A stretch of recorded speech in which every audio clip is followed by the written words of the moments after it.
A criação do município de Campo Magro, que até então era distrito de Almirante Tamandaré, ocorreu em 11 de dezembro no ano de 1995. O município conta com uma área territorial de 275.481 quilômetros quadrados. Campo Magro faz parte da região metropolitana de Curitiba, capital do estado do Paraná. E no ano de 2024, pelo censo do IBGE, conta com uma população de 30.160 pessoas. Atualmente, a cidade conta com infraestrutura para dar qualidade de vida para a população e está preparada para os desafios do futuro. A partir de agora, vamos conhecer um pouco mais da sua história, que será contada por quem viveu e ajudou a construir essa cidade de encantos e belezas naturais.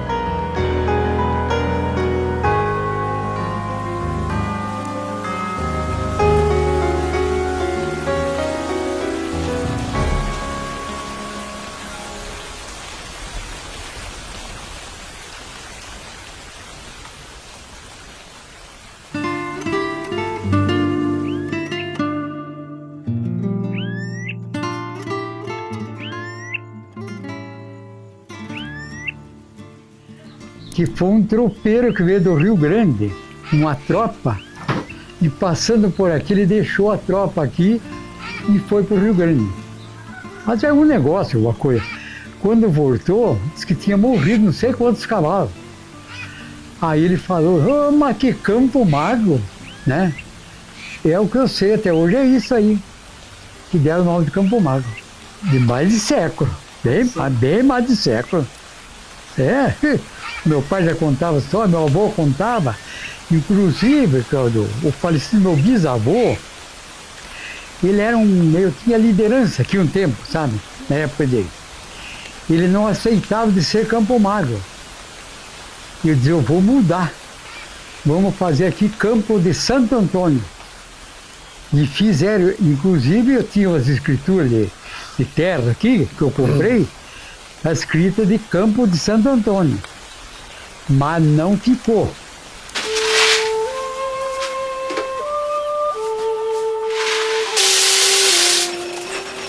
Nasci e me criei aqui, na Conceição dos Correios.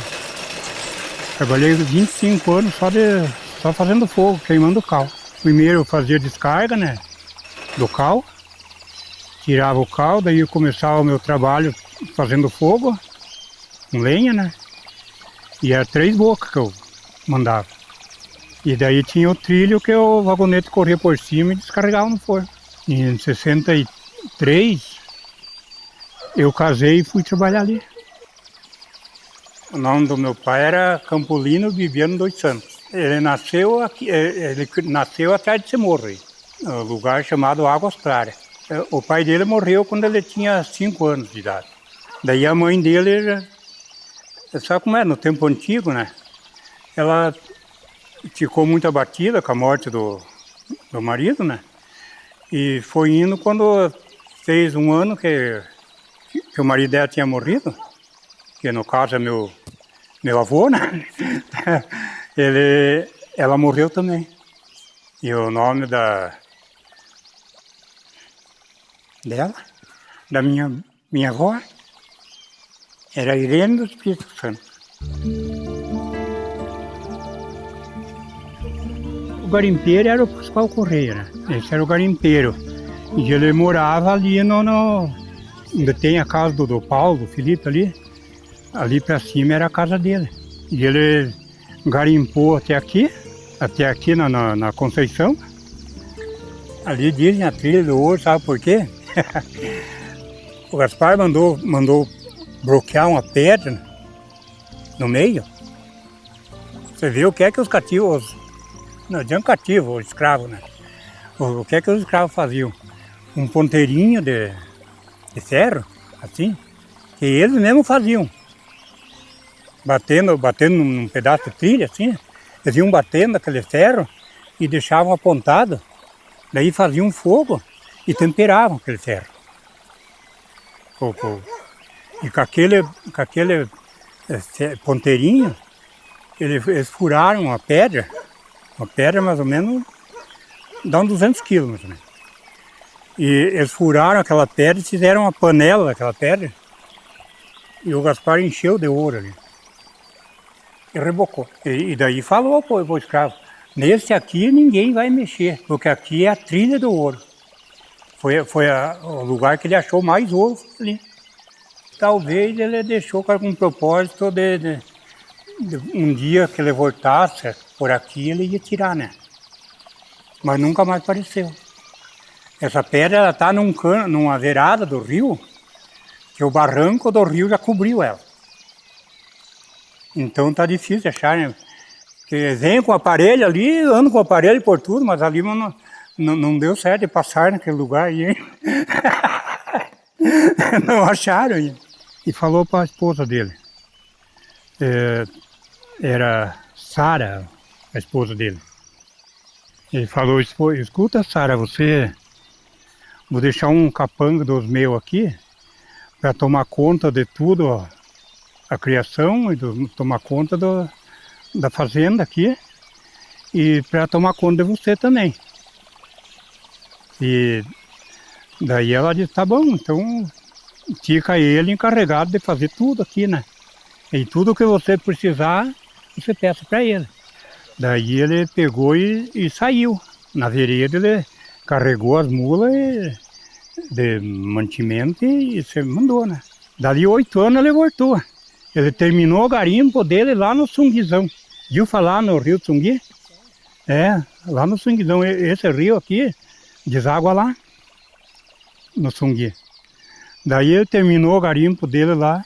Dali 8 anos ele voltou. Pensava até que ele tinha morrido, né? Porque o cara sair e eu ficar 8 anos sem dar notícia, você acha que o que a mulher vai esperar, né? Aqui na Conceição dos Correios, cheguei em 1965. Nós íamos morar num grupo escolar aqui na Conceição dos Túlios. A minha tia era professora. E daí tinha o grupo e tinha a casa que era para a professora morar, mas como ela tinha a casa dela, então ela cedeu essa casa para meu pai morar, né? Ficamos 10 anos lá. Compramos um terreninho aqui, construímos aqui, né? Meu pai construiu, né? Tinha muita criação, naquele tempo aqui não tinha plantação onde nós morávamos, né? Tinha criador, tudo junto, tudo a vizinhança teve que criar um porco solto, cavalo solto, tudo solto, tudo. Naquele tempo era muito difícil, a vida a gente tinha bicicleta que andava, ia nas festas, nos arredores, nas outras comunidades vizinhas, sempre ia em festa, tinha baile, fazia os bailes, né? Todo dia tinha reza na vizinhança. E daí nessa reza foi que nós começamos a se conhecer. Se conhecemos a primeira vez foi num baile, né? Baile de casamento. Foi no primeiro dia do namoro. Daí ficava na sala lá, eu de um lado da mesa, ela do outro lado lá. Daí quando anoitecia, daí nós chegava mais perto. E a mãe dela começava a bater cadeira lá na cozinha, lá, mostrando que era para mim ir embora. No começo, todas as comunidades tinham uma escolinha. Tinha uma escolinha municipal, estadual também tinha. E o estudo era só até a 4ª série. Depois de quando os filhos começaram a estudar, daí construíram um colégio aqui perto, que até hoje tem, né? Colégio Nossa Senhora da Conceição.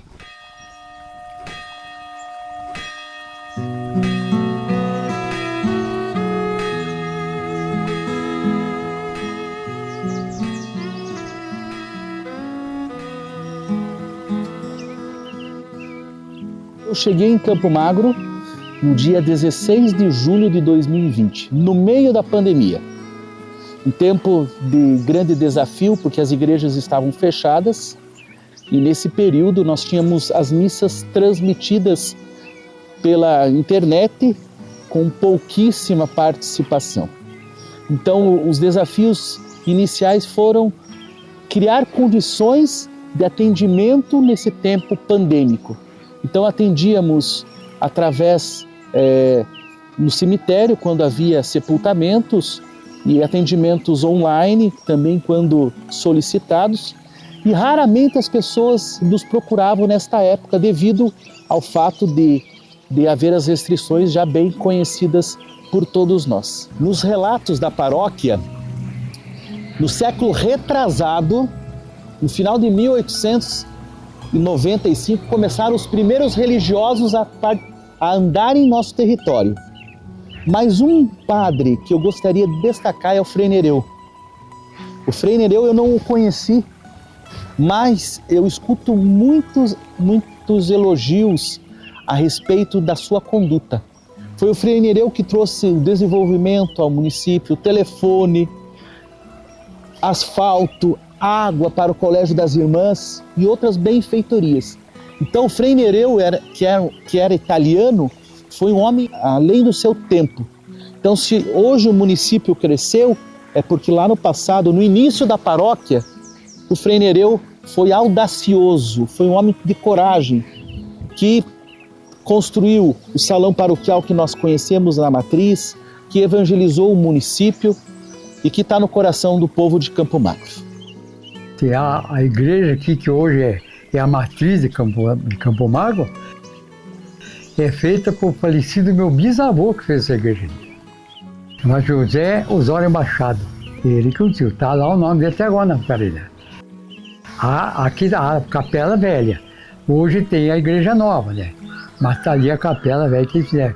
Foi inaugurada em 1913 essa capela. Essa casa aqui tem mais ou menos uns 103 anos por aí assim, essa casa. O meu bisavô construiu a casa primeiro aqui. Depois ele construiu a igreja. Porque vinha um senhor aqui no Moinho, que já é falecido, por mês velho, ele chegava aqui e falava para mim: olha a casa do Zeca Machado, o que construiu a igreja. Aí ele me contava que um domingo vinha ele de carroça puxar pedra para a igreja, para construir a igreja, e no outro domingo veio o irmão dele. Daí eles fizeram a igreja tudo feita de pedra ali, né? Ele me contava essa história. Ela, no seu início, era uma capela ligada à paróquia Nossa Senhora da Conceição de Almirante Tamandaré.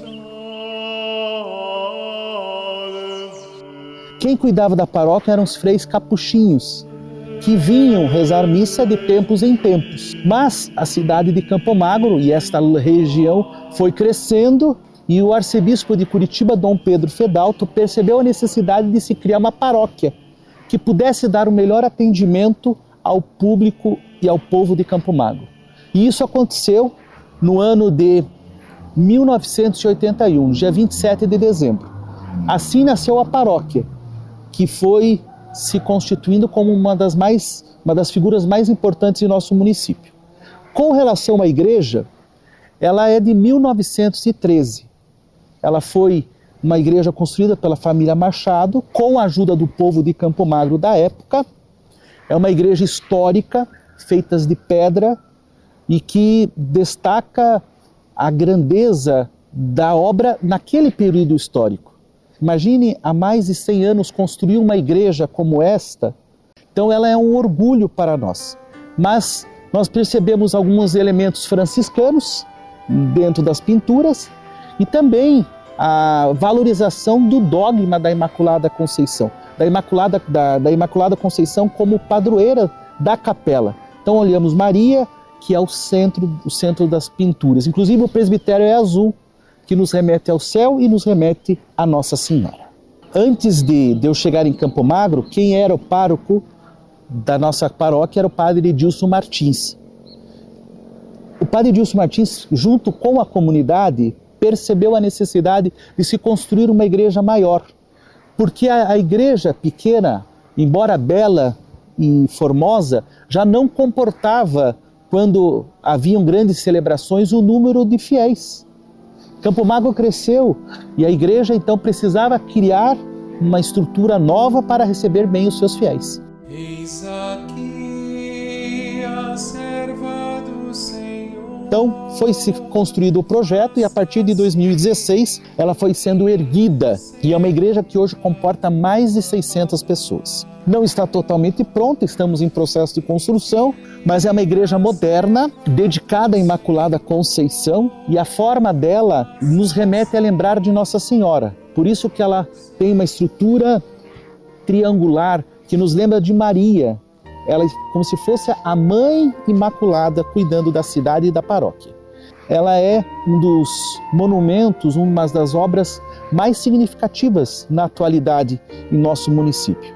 E nós vamos concluí-la com a graça de Deus, com a ajuda do povo que tem nos ajudado através de doações, de eventos e, sobretudo, pela fé e pela oração.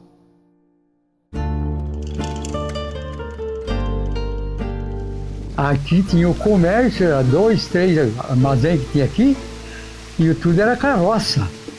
Caminhão era bem poucos que tinha. Então, inclusive, eu trabalhei com carroça aqui há muitos anos, viu?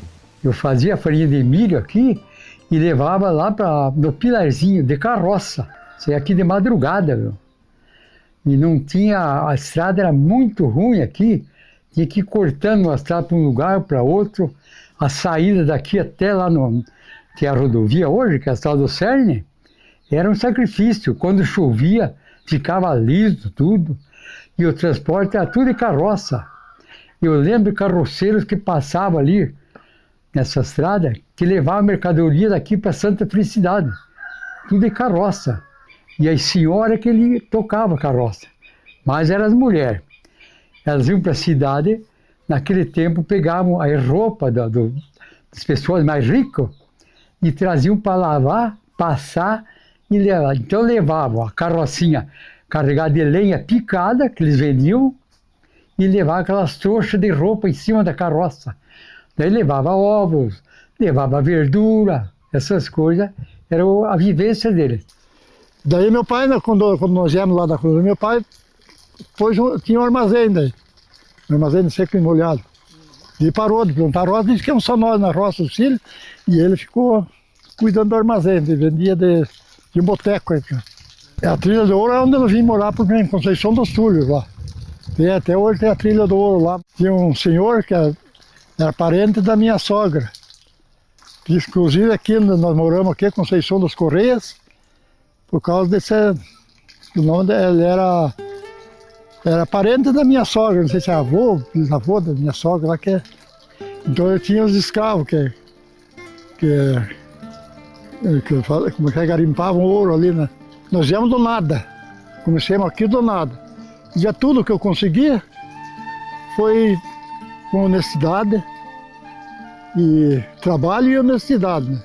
Então a pessoa tem que ser honesta, eu acho, né, e graças a Deus os meus filhos são tudo honestos, não tem ninguém, não tenho queixa nenhum dos meus filhos.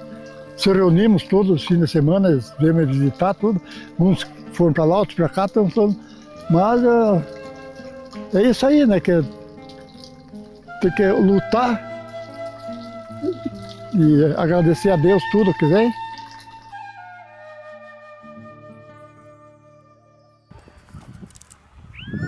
Naquele tempo eles faziam a lavoura e daí faziam um mutirão. Aí nós ia carpir um quadro, que eu nem me lembro um quadro quantos metros seria, mas era uma tarefa até meio-dia.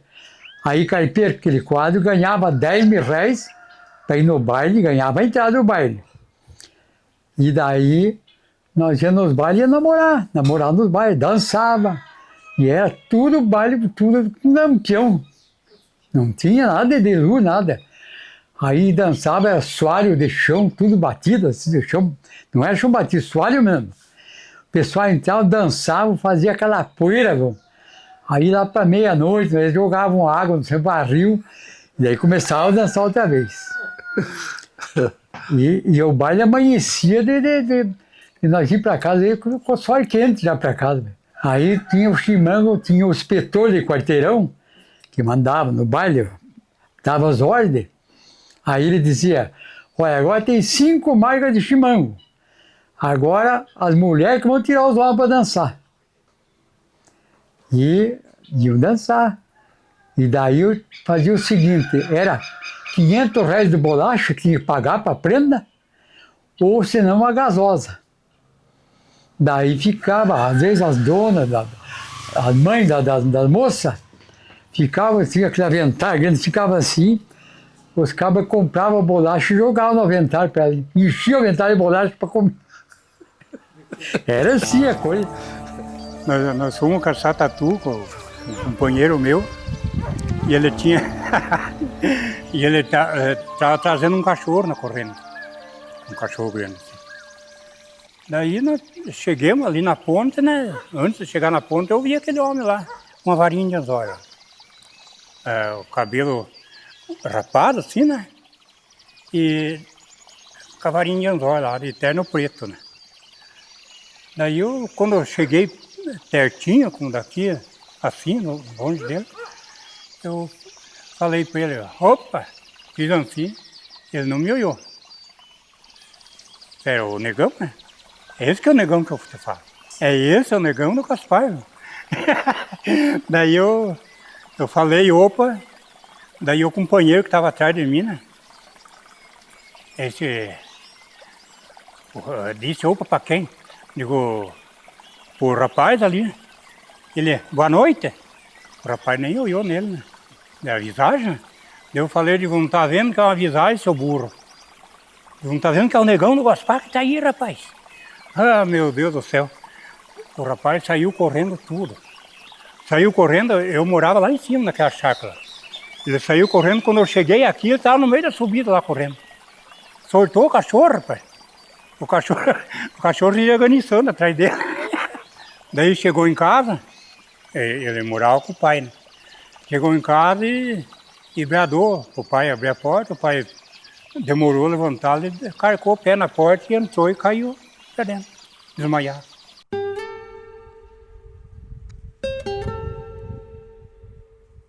Chegava lá no boteco, lá, vamos se reunir e inventar um CTG aí em Campo Magro, fundar um CTG. Através da Imaculada Conceição, que sempre era feito as festas, né, senhor? Eu tinha aqui no início, eu tinha uma pista de corrida de cavalo. Tinha o campo ali, um terreno próprio, né?